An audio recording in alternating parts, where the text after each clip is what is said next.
Και έτσι όπως έχουν γίνει τα πράγματα, αγαπητοί φίλοι και φίλες, με τα ακίνητα, έχουμε μπει όλοι στον πειρασμό να σκεφτούμε τι θα γινόταν αν δεν το είχαμε το ακίνητο αυτό, αν θα ήταν η ζωή μας πιο εύκολη.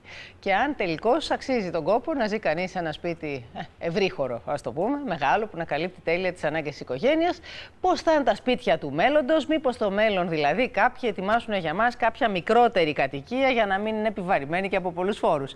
Λοιπόν, η απάντηση έρχεται από το MIT, ένα από τα καλύτερα πανεπιστήμια του κόσμου, και οι επιστήμονες του σχεδίασαν το σπίτι του μέλλοντος και θα μας πει τώρα ο Στέφανος Σίσκος πώς θα είναι. Ακριβώς, που σε 18 τετραγωνικά μπορούν να χωρέσουν 8 δωμάτια, όπως μας έδειξαν οι ερευνητές από το Πανεπιστήμιο της Μασαχουσέτης. Μάλιστα με απλές κινήσεις του χεριού, καθώς υπάρχουν ειδικοί ρυθμιστές που αντιλαμβάνονται την κινήση του χεριού, μπορούμε να μετατρέψουμε το δωμάτιό μας σε πολυχώρο. Μπορούμε να το κάνουμε είτε τραπεζαρία για να δείπνήσουμε με τους φίλους μας, είτε σε υπνοδωμάτιο ώστε να κοιμηθούμε. Μπορούμε ακόμα να το κάνουμε γραφείο. Βλέπουμε τώρα εκεί τους φίλους του νεαρού ιδιοκτήτη να μιλούν όλοι μαζί. Με το καθιστικό, το οποίο υπάρχουν και τα ειδικά LED. Ενώ αν κάνουμε στην άκρη αυτό το αντικείμενο μοιάζει με ντουλάπα περισσότερο, υπάρχει από πίσω και ειδικά κατασκευασμένο μπάνιο.